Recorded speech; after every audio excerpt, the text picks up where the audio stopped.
Alright, just got back from my trip for my wedding. It was wonderful, but I still don't really have a voice, recovering from a cold. Pretty sure it's cold. I've done a lot of tests.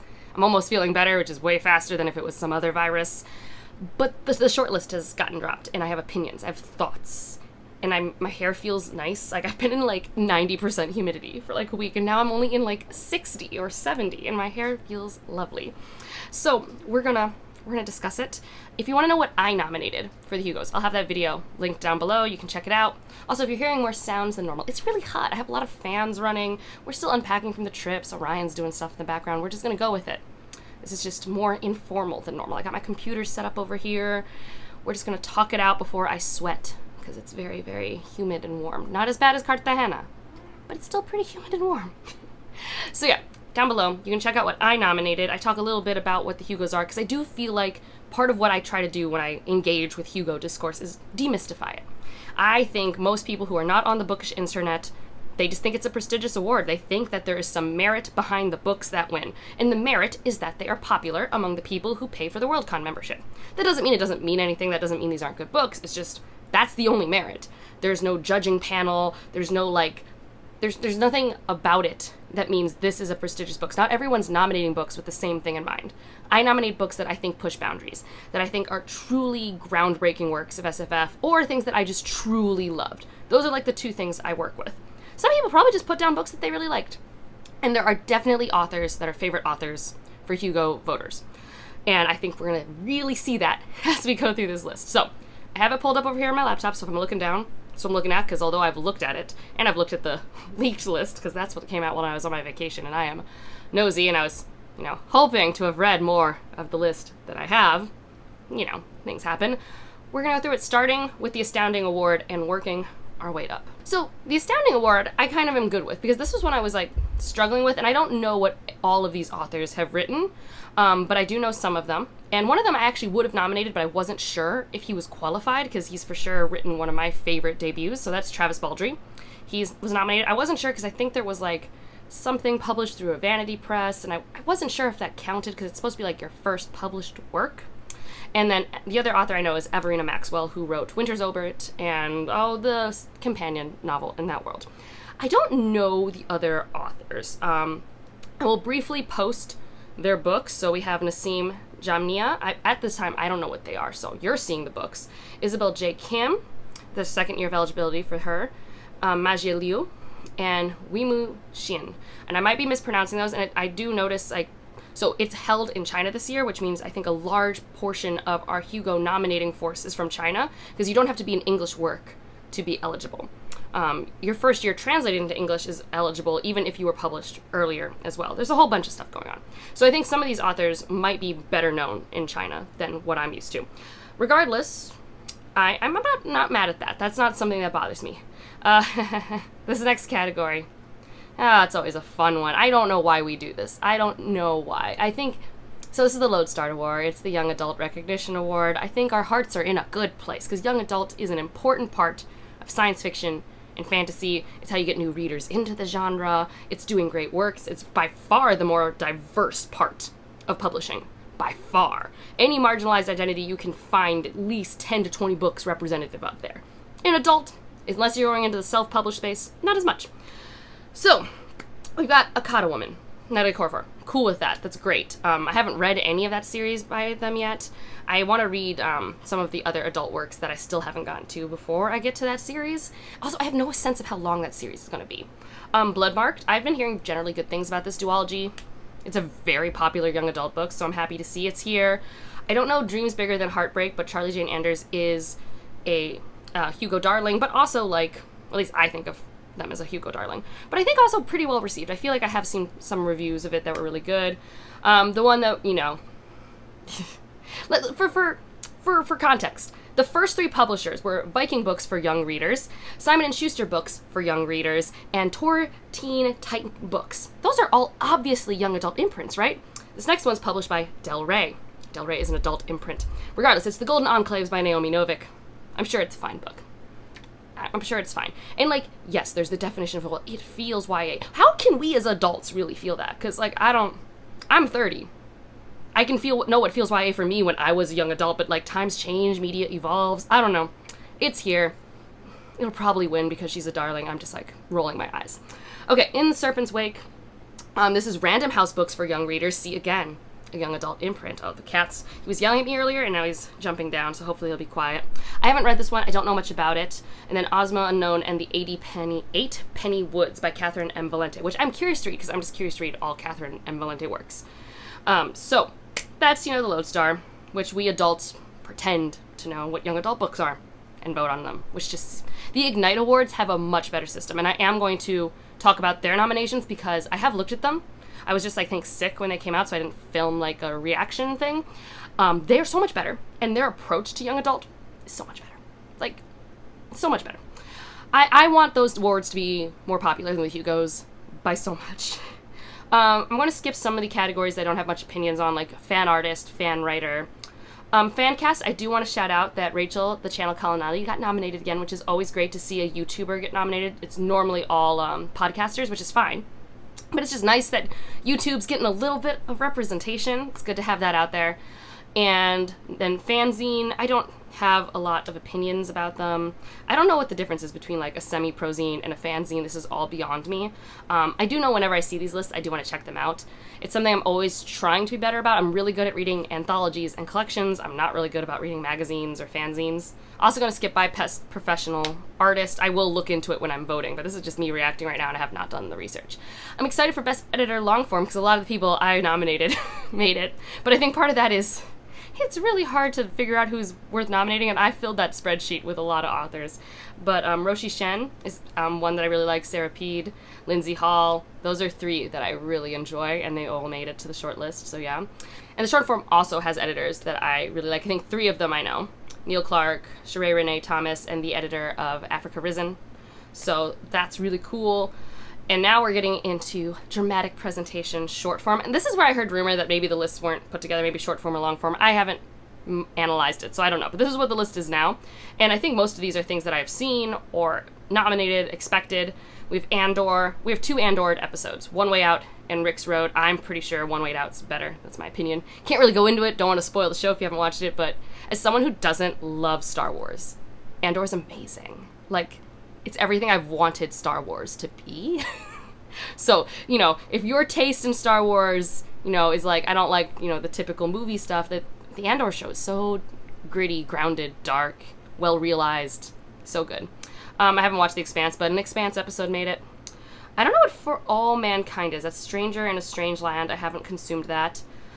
She-Hulk, I think they chose the finale episode Whose Show Is This, which was fun. I really liked that show. I don't think I nominated anything from it just because I thought it was just fun, and nothing sticks with me. I just had a good time consuming it, but not like a good enough time for me to be like, yeah, that deserves a nomination.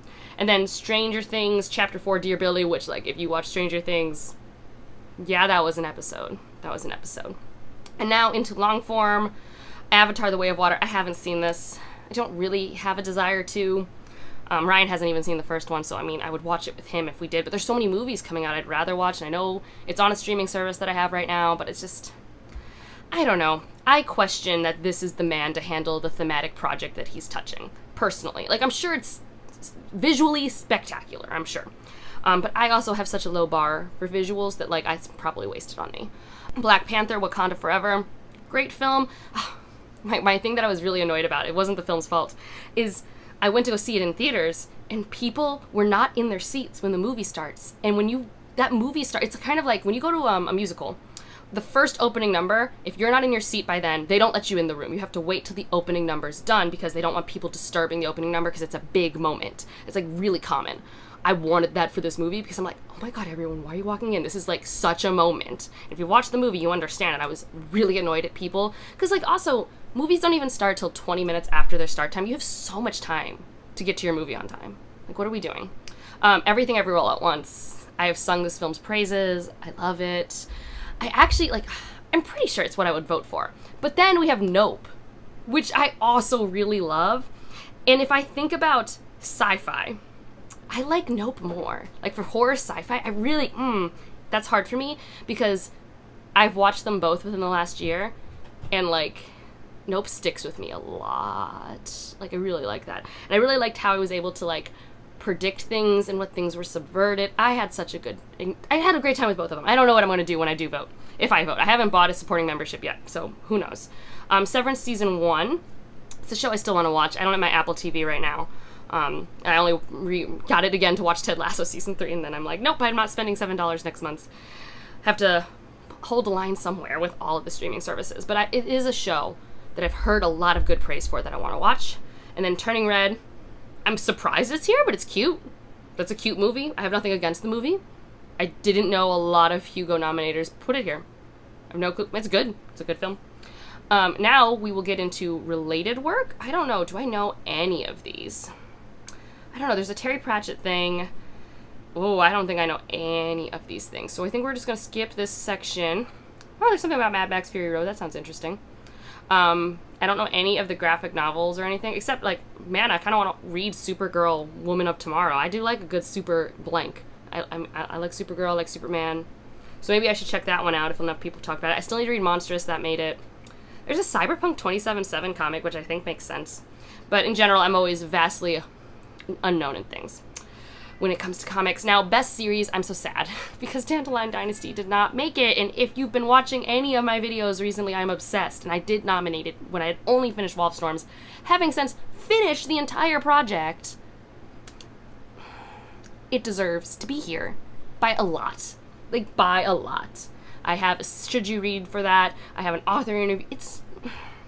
Anyways, what did make the list? Children of Time. I'm sure that's great. I've only read the first book. I never planned on continuing the series. I still don't. I feel like I got what I wanted from the thought experiment, and there's nothing that's making me want to go further. I also do find that this author tends to use more words than I would like him to use for a thought experiment. That's just my preference. If you hear Putau yelling, it's because he is. The Founders Trilogy.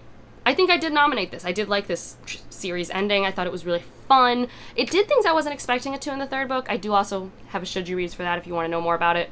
Locked Tomb, not surprised.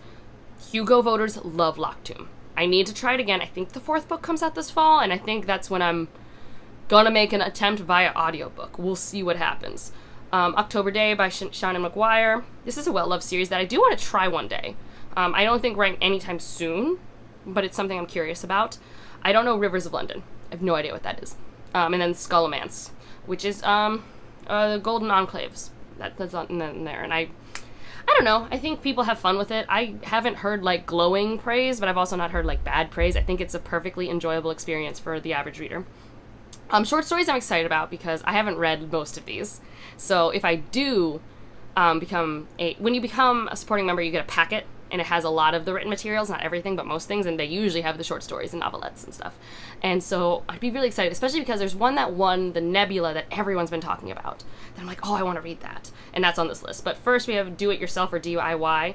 I haven't read this, but I know the name. Like, I don't know why I know it. We have On the Razor's Edge. We have Rabbit Test. That's the one that everyone's been talking about that I really want to read. I don't know much about it, but I'm very curious. We have Resurrection, The White Cliff, and, oh, I'm not going to be able to pronounce this, but I can try, Zerong by On Mars. So yeah, I'm curious about all these. I just love short stories, so this is like last year I really enjoyed reading all the short stories, so. And then novelettes, I actually do know 2 of the novelettes, I believe. But the first one that I have on the bullet point is The Difference Between Love and Time by Catherine M. Valente. Again, I really like reading Catherine M. Valente. Her brain is just a time. A Dream of Electric Mothers I have read. That was in Africa Risen. This was one of my favorites in that collection, and I did nominate it. If You Find Yourself Speaking to God, Address God with the Informal You by John Chu. John Chu is one of my automatic favorite short-form authors right now. So it's going to be hard to beat that one for me, I do believe. And I was just thinking, man, you should just reread it while reading all of these too, if you have time, because like it brought me so much joy when I read it. Murder by Pixel, Crime and Responsibility in the Digital Darkness. This is by S.L. Wong, who I have read a novella from, so I'd be curious to try a novelette. The Space-Time Painter, no idea what that is, and We Built This City, which now that song is stuck in my head, and hopefully yours as well. We're getting closer to the big event, but novellas first, and unlike last year, I actually have read a fair few of these, and my biggest surprise of this category is No Prayer for the Crown Shy by Becky Chambers. Becky Chambers is like a booktube darling, and I heard that that is better than the first book. I wasn't going to read the second book unless it was nominated for the Hugos, so I guess maybe I'll never read it now. Who knows? Never say never, but the first book didn't really do it for me, so that's kind of why. So we have Even Though I Knew the End by C.L. Polk. Really enjoyed that book. Into the Riverlands by Nevo. I really like Nevo. I just haven't read this one yet, so perfect excuse for me. Amir Mended by Alexi Harrow. I wasn't going to read this. I mean, I liked the first book, but a lot of people had very mixed reviews on the second, and for me it really was just like a popcorn movie experience. Like, I literally listened to the first book while like going to the store, buying stuff to make pasta, making pasta. Like, that was like the 2-hour experience of me consuming that novella. But I guess I wouldn't mind trying it and then having my own opinion on that sequel. But I think Alexi Harrow is also generally like a Hugo darling. I've seen her name around a lot over the years. The one I'm actually really excited about is Ogres by Adrian Tchaikovsky. This is a novella by him that people really like, so I want to try it out. And then we have What Moves the Dead by T. Kingfisher. I have read this. I really enjoy it. I love all T. Kingfisher. And then Where the Drowned Girls Go by Seanan Mcguire. And I have to figure out if I can read this in isolation or what I need to read before this, if I choose to read it. Even though, like, Seanan Mcguire novellas have not, like, functioned well for me in my brain, so who knows. And now into the novels, where even though I read over 40 books every year, like, I read a lot of new releases. It's a big thing that I choose to do. I've read 2 of them. I've read 2 of them out of the 6 that we have. And I'm not really impressed with, like, the replacements. They weren't, like, things I'm like, oh, yeah, I need to read it. Heck, I even read one of the ones that I thought would be nominated. Babel is not on this list. There's no Babel. Why did I read Babel? Truly. But again, I don't know. I mean, these are probably fine books. I'm just uninspired by the list. Maybe I'll be eating my words once I start exploring it. But as of now, you know, I'm generally just lukewarm on what I'm being represented. So starting with The Daughter of Dr. Moreau by Sylvia Moreno Garcia, which most people barely say is science fiction. But fine. Here it is. It is based off a sci-fi classic, and I'm not mad that Sylvia Moreno Garcia is on the list. She might be one of the first Mexican authors to be nominated for this category. I have no clue, but I'm not mad that she's here. I just don't get along with her work super well, but I tried like the first 2 chapters of it way back, and I just didn't even get far enough along to even consider it a DNF when I put it down. So I can try it again. The audiobook wasn't too bad. Not terribly, like, I'm excited to try the next one, but I don't know if it's something that I like would love, and that's The Kaiju Preservation Society by John Scalzi. I have nothing against this author and what he does, and maybe it does represent the time we're in because it is like a pandemic book, but like, I don't know. For me, like I said, like, I like books that push genres. I just don't think either of these 2 yet have done that. But I mean, again, haven't read either of them, so there's that. Legends and Lattes by Travis Baldree. I'm actually not mad that this is here, even though it's just cozy, low-stakes fantasy, because I do think... Yes, Putao. Yes, shush, shush. Let me talk about Legends and Lattes. Oh, calm down. I think it represents a moment we are having as a genre in terms of people wanting these low-stakes coziness and how popular they've become. Like, I don't mind a book representing a moment, and it's definitely the most popular of that ilk. And I really liked it, so I'm not mad that it's here. Known in the Ninth, I mean, I'm not surprised it's here, but it's like, gosh, nominating a 3rd book in a series, it's so freaking loved. So freaking loved. And most people don't even think this is the best book in the series, the people who really love it, at least in my circles. So if I can get my life together by the end of September, I'll try reading that quartet again. We'll see. I'm really happy about Nettle and Bone by T. Kingfisher because I really like it. Like, I just really enjoy it. I think it's a very good adult original fantasy fairy tale sort of thing. And then I know nothing about The Spare Man by Mary Robinette Cole. I read one book by her that it was before I gave out 3 stars, and I gave it 3 stars, which means probably today I'd give it 2 stars. Didn't like it. I think it was Ghost Whisperers or something. I think that's that author. If I'm wrong, I'm sorry. I apologize to this author. I know she's known for calculating stars the most, but like I didn't vibe with her style in that one book. And The Spare Man's like a cozy mystery, I think, in space. I don't know. I think it's the one where the person is rich and on her honeymoon and has to solve a crime. It's like Murder, She Wrote in space, I think. No, that's a different one. That's Murder, She Wrote. Regardless, I think this is a mystery in space. And that's obviously, if you know me, not my favorite thing. So this is very uninspiring to me. Where's the spear cuts through water? Like, where's Goliath? Where's Siren Queen? There's so many books that are definitely worth being here that I think do more for the genre than this. And, like, it's a fine list. Like, these authors are all great with their craft and stuff like that. But I'm just disappointed because I just don't think it's that good. And I truly do think the Ignite Awards are way better. It's representing what I think are the highlights of 2022, personally. So I'm definitely going to do a video on those, because at least those, they make me happy. Like that one, it's like, if I do a video for it, it's like, I've already read all of these. Like, I think it just aligns with my taste better. And that's what's important about awards, is figuring out what they mean and which ones I think are good for telling you what you missed in the previous year that you should try out. I don't think the Hugos tell you what is the best. I don't think the Hugos tell you what is the most groundbreaking. It just tells you what these people who choose to spend $50 a year on a membership think. And I don't know what that means. It's people with disposable income, right? So it's presumably middle to upper middle class, usually a lot of Americans. This year, I think we do have a lot more Chinese readers because of where it's held. But that's all I know. And they don't even really pass out those demographics, so all we can do is speculate, truly. But those are my fresh thoughts, my fresh sleep-deprived post-trip thoughts. I've downloaded a lot of the books on my Kindle. Who knows which ones I'll get to. Because, like, truly, I think if I do read a lot of these Hugos, I'm on a DNF hard if things don't speak to me. Because I have a feeling there's just a lot of 3 stars in my taste on this list. That's my prediction. And I'm happy to be proven wrong. Like, truly happy if I'm proven wrong. Let me know what you think of this list. I will link the page that I looked at down below. I'll link my nominations. I'll link me responding to the results of last year, because if you want to know how they do the voting, I go through a lot of their statistics and data in that video. If you just want to know more about the Hugos, because that is, like I said, why I do these things, because I want to demystify it. I want people to understand what they are and understand that if you want to participate, you totally can. It's truly open to anyone who wants to spend $50. So yeah, if you want to leave an emoji, I guess leave a rocket ship, because that's the Hugo, you know, emoji sort of thing. And like if you liked it, subscribe if you want to, and I'll see you in the next one. Bye.